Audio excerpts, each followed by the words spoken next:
নমস্কার, ফুটবল G20-তে সবাইকে স্বাগত জানাই। আজকে একটা নতুন রেসিপি নিয়ে চলে এসেছি। পটলের ভেতর পুর ভরে মুচমুচে পটল ভাজা। আর এই মুচমুচে পটল ভাজা হলে ভাতের সঙ্গে ডাল, আলু সেদ্ধ ছাড়া আর কিছুই দরকার হবে না। আর আমরা পটলের বিভিন্ন রকমের আইটেম বানিয়ে খেয়েছি, বাট এইভাবে একবার আপনারা বাড়িতে বানিয়ে করে খেয়ে দেখবেন। আর একঘেয়েমি পটলের ভাজা, পটলের তরকারি খেতে খেতে বোর হয়ে যাই। তো আমি যেইভাবে বানাচ্ছি আপনারা একবার ওইভাবে বানিয়ে করে দেখুন।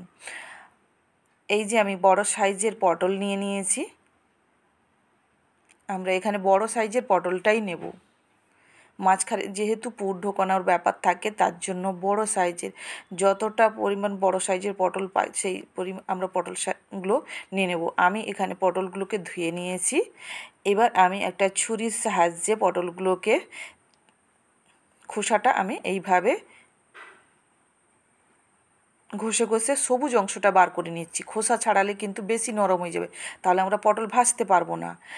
আর বটির সাহায্যে আপনারা করতে পারেন, কেটে নিতে পারেন এইভাবে, না হলে ছুরির সাহায্যেও করে নিতে পারেন। এবার মাঝখান দিয়ে চিড়ে আমি চামচের মাধ্যমে এইভাবে তার ভেতরের বীজগুলোকে বের করে দিচ্ছি। আর আমি ভেতরটা খুব একটা বেশি চাঁচিনি। আর আমরা যেহেতু ঢাকি ঢাকি রান্না করব, তার জন্য এটা খুব সুন্দর নরম তুলতুলে, এবং এটার জন্যই ভাজাটা আরও সুন্দর হয়ে যাবে। এই যে দেখুন, পটলের বীজগুলো আমি বের করে দিয়েছিলাম, সেগুলো কিন্তু ফেলবো না। সেই বীজগুলো যারা খেতে ভালোবাসেন তাহলে তারা রেখে দিবেন। আর আমার একটু দাঁতে লাগলে কেমন ভালো লাগে না, তাই আমি বীজগুলোকে বের করে দিচ্ছি। আর এদিকে আমি নারকেলের একটুখানি করে নিচ্ছি। এই যে দেখুন, একটু নারকেল কোড়া দরকার, তাই আমি কুড়ে নিচ্ছি। আর এই যে বীজ বাদ দিয়ে আমার এতটাই পটলের ভেতরের শাঁসটা পেয়েছি। এর সঙ্গে দিয়ে দিচ্ছি আলু, একটা বড় সাইজের আলু। চামচ দিয়ে আমি একটু ডলে নিচ্ছি।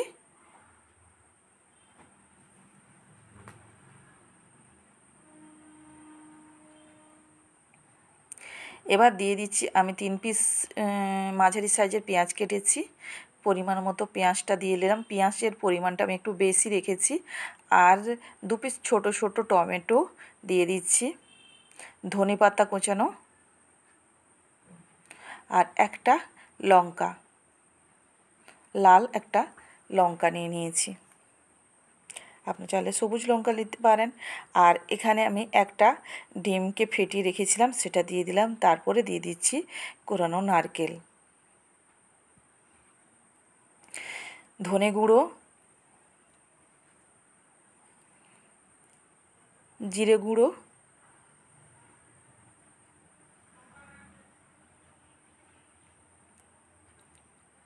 হলুদ গুঁড়ো,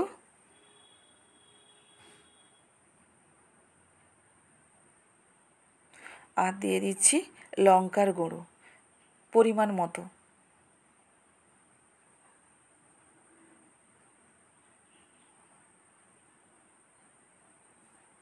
এবার দিয়ে দিচ্ছি স্বাদ মতো লবণ, গরম মশলা,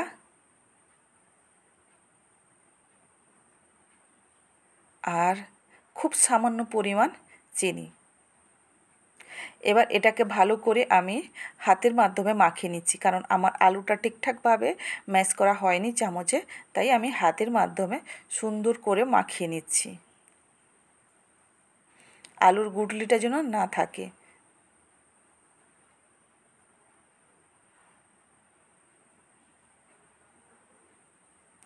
পুরটা সুন্দরভাবে তৈরি করে নিতে হবে। এই যে দেখুন, আমার পুরটা রেডি হয়ে গেছে।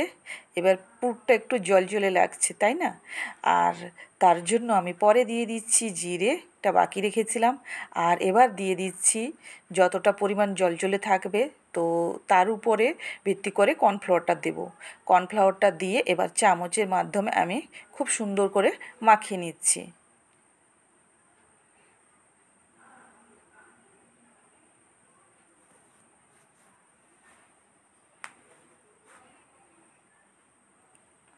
এই যে দেখুন, আমার পুর রেডি হয়ে গেছে, পটলের পুর।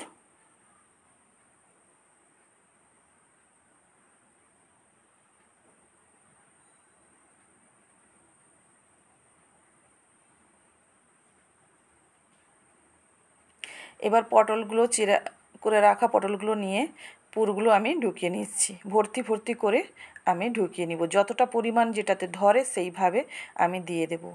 দিয়ে করে সুন্দর করে আমি একটা প্লেটে রেখে নিচ্ছি। বড় সাইজের পটল হলে কি হয়, বেশি করে পুরটা আমরা দিতে পারি, আর ছোট হলে একটু কম পরিমাণ হলেও কোনো সমস্যা নেই। এইভাবে পুর ঢুকিয়ে সবগুলো রেডি করে নিয়েছি। এই যে দেখুন, আমার দুটো প্লেটে আমি সুন্দর করে রেডি করে নিয়েছি।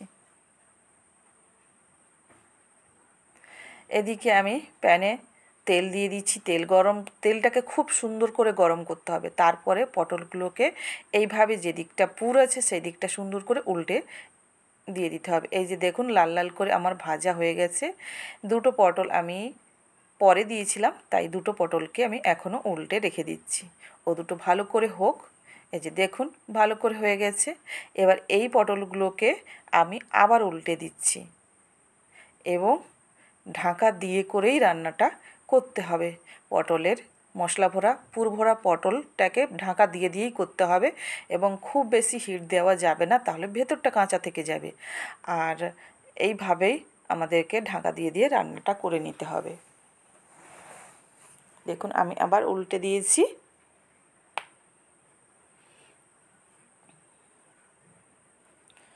এই যে পুর ভরা পটল ভাজা আমার রেডি হয়ে গেছে। এবার আমি নামিয়ে নিচ্ছি।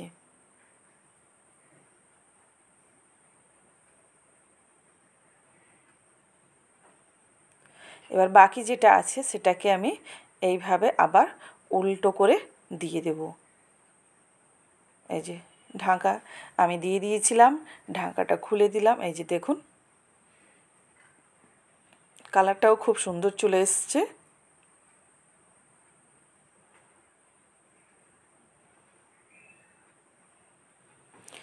আবার একবার ঢাকিয়ে দিয়েছি, তারপরে আমি আবার একবার উল্টে দিয়েছি। এই যে দেখুন,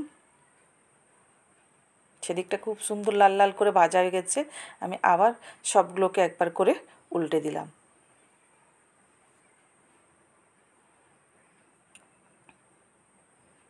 এই যে আমার ভাজা কমপ্লিট।